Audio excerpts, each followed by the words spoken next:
right, it's a Tuesday, time for our weekly feature, Eye on Africa. And it's not only South Africa building up to elections next year, elections in Nigeria may be highly contested. Now that a prominent Chibok girls activist has entered the race, Oby Ezekwesili will contest against the incumbent President Muhammadu Buhari next year. To discuss, we're joined by the Southern Africa editor at the Africa Report, Crystal Orderson, via Skype. Crystal, thank you for being with us.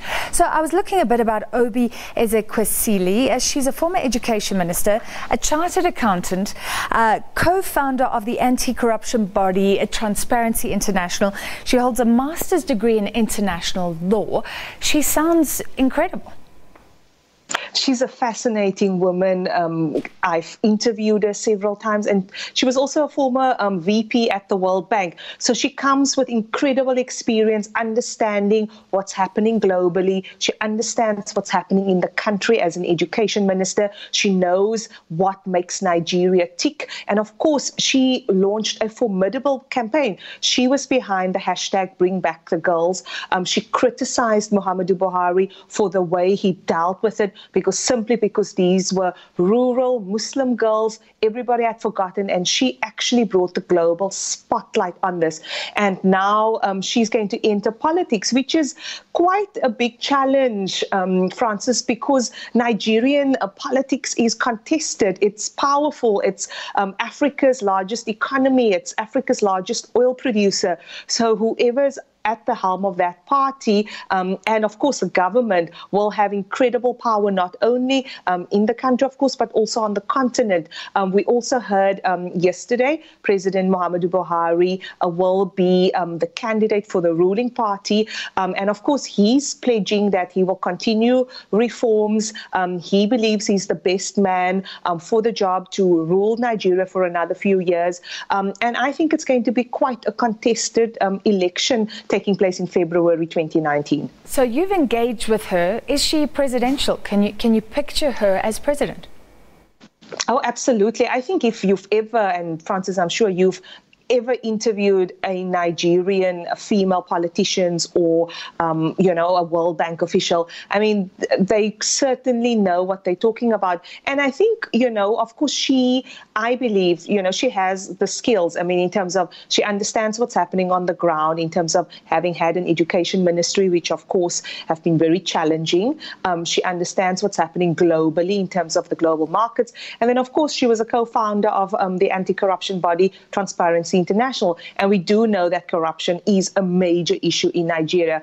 I do, however, think however formidable she is, Nigerian politics is not for the faint-hearted, and you actually have to have political party support, and you actually have to have very deep pockets, Francis, which I'm not sure if she has that much money, because you need to be able to mobilize, you need to be able to campaign across the country, from the north to the east, and I'm not sure if she has the capital for that type of campaign. And I wish we didn't have to ask this in relation to any country, but is Nigeria ready, open to a female president? I think, unfortunately, not. I think historically, the country has always had an agreement between the North and the South. So we, for instance, saw former President Olusegun Obasanjo, and then we saw Goodluck Jonathan, for instance, and then we saw President Yaradua, who unfortunately died in office, and hence we had Goodluck Jonathan from the South taking over, and now it was the time for the North again with Muhammadu Buhari. So I think there's contestation, so there's been a silent negotiated settlement in terms of some person from the South, another person from the North. And I think, unfortunately, I don't think Nigeria is ready for a female president. That splits sometimes along religious lines, isn't it? And it's interesting that her running mate is a pastor and she's married to a pastor. Will Nigerians vote along religious lines?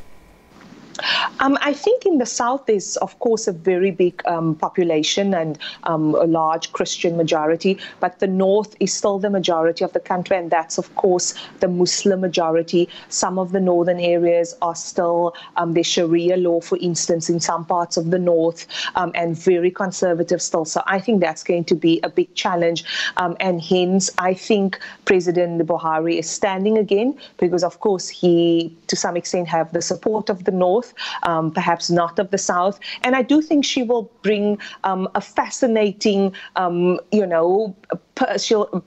personality, first of all, issues. She, for instance, already spoke about the country needs to deal with corruption, it needs to deal with development, it needs to deal with the security issues in the north. And I do think, unfortunately, religion, regional, gender still plays a big role in the Nigerian politics, and also being able to get the support from the powerful governors in order to fuel your campaign. But I do think the fact that she is simply going to be part of this campaign, I think already brings a whole new dynamics to the political scene in Nigeria. Yeah, fascinating one to watch. All right, let's move to Cameroon. The UN Special Advisor on the Prevention of Genocide talking about concerning atrocities in Cameroon. What's going on? Francis, this has been going on for the past year. So we know that majority of the more than 20 million people in Cameroon, they speak French. But there's actually a minority that's in the northeast and north-south who speaks English. And so for the past year, there's been major demonstrations. There's not been any schooling in the Anglophone regions. And you saw the emergence of a separatist movement fighting for an independent Anglophone state. Of course, the majority Francophone states, and of course the government, President Paul Biya, who's in fact one of Africa's longest standing leaders. He's been in power for more than 35 years. Of course, they had the full might of government forces, and you saw clashes between government forces and the separatists. The separatists then said, well, we're going to declare our own independent state. The state was like, this is not happening. So firstly, for the past year, you've had thousands of people fleeing the country to Nigeria because they felt it was safer. And then you've also had more than 100,000 people being internally displaced, simply villages being burned down and people moving to places that are more safe. And then, of course, the education, and then the continuous insecurity. And now you find the human rights body have now come out to say, what's happening in Cameroon is not right. We need to investigate. We need to send investigators to those areas and speak to people, because unfortunately over the past year, the UN, even Human Rights Commission, they've not been allowed to send any investigators to investigate what is really happening on the ground. And so this week, for instance, in those Anglophone regions, you have a curfew, so there's no movement of people at all. And then on Sunday, there's a national election taking place. And of course, President Paul Biya is standing again for another 7-year term. And so adding to the insecurity is also the fact that will an election be able to take place in the northeast, in the northwest, and in the north-south, given the major insecurity. So we find, for instance, the separatist movement saying, we're not going to allow this election to take place. We're not going to allow voting materials to happen.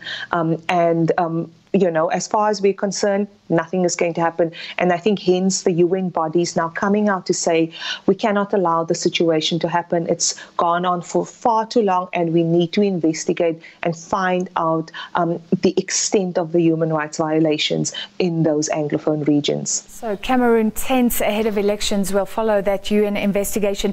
Let's very quickly talk about Melania Trump. So she's arrived. She's visiting Kenya, Malawi, Egypt. How are those countries picked? What do you think the significance of all of this is?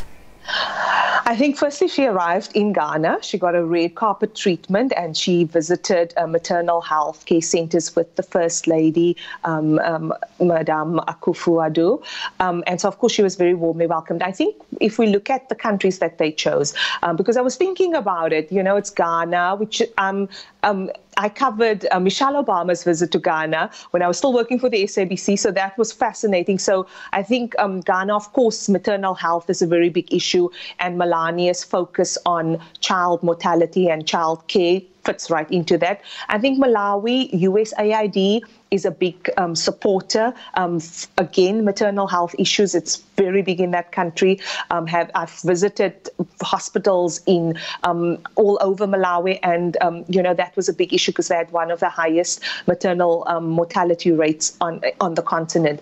I think Kenya, because Kenya, just given its history in terms of being the economic powerhouse in East Africa, and then I think Egypt. So they've covered all the 4 regions. And I think it's also very interesting, Francis, because we know that Melania has been a very reluctant first lady. I mean, it took months for her to move into the White House. She's not been accompanying her husband, Donald Trump, to major visits, apart from, 1 or 2.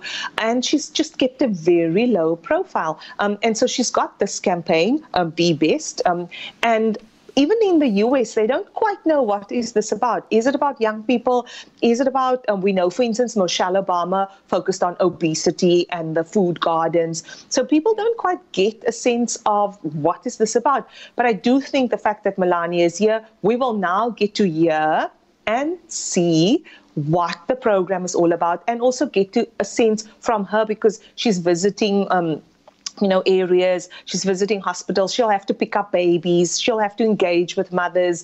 It's one of those photo op stories that you cannot just stand in the background and be quiet. You actually have to engage with your audience at those maternal hospitals. Yes. So I think it's a very interesting choice of countries. And I think she's trying to make up for what her husband has not been doing for the continent. Well, very quickly, because we've run out of time, but do you think she's prepared to answer questions around him calling, saying Africa is full of B-pole countries? We wish she will, but I think it's not in her mandate. I don't think Melania Trump will be allowed to speak on behalf of her husband. I think she'll focus, the message will be maternal health and how best to support those charities and other government activities. All right, thank you so much for your time. That was Eye on Africa, following Melania Trump's visit, following very concerning claims coming out of Cameroon, and then of course Nigeria, things heating up there ahead of the elections in 2019. That was Southern Africa editor of the Africa Report, Crystal Orderson. Remember that you can comment on any of the interviews we bring you, hashtag Full View on Twitter. You can also continue to send us your voice notes or video call us on 066 479 8056. You can view any of our features. Go to sabcnews.com. Find us on Facebook as well.